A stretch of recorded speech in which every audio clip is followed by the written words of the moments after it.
Yeah, so hi. Today I'll be talking about Soulier syndrome and Glanzmann's Thrombesthenia. So I want to talk about a certain lab parameter in both of these disorders. First, getting clear of the basics, Soulier syndrome and Glanzmann Thrombesthenia both are essentially qualitative platelet disorders where in Soulier there is a defect in the GP1B9 receptor, and in Glanzmann Thrombesthenia there is a defect in the GP2B3 receptor. And Soulier syndrome is essentially a platelet adhesion defect, and Glanzmann Thrombesthenia is a platelet aggregation defect. Okay, adhesion happens before aggregation. What I want to talk about is, now that both of these are essentially qualitative platelet disorders, why is it that in Soulier syndrome we have thrombocytopenia, that is low platelet count, whereas in Glanzmann Thrombesthenia we have normal platelet count?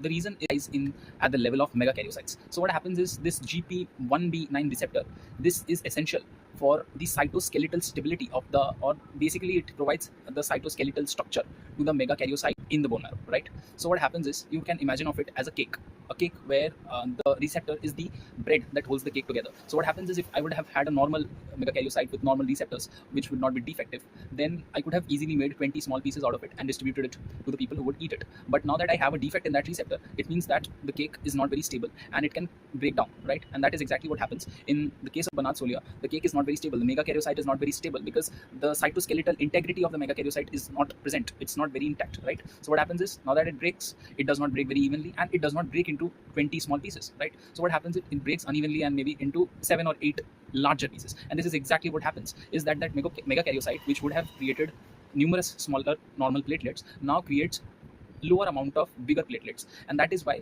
Soulier syndrome is one of the top differentials for having giant platelets, alongside many other diseases like ITP or Mejia anomaly. But we will stick to Soulier in this. So yeah, it is one of the top differentials for having giant platelets and thrombocytopenia. Whereas in the case of Glanzmann Thrombesthenia, there is no such thing. It's just a receptor defect leading to improper aggregation of the platelets, and therefore will have normal platelet count.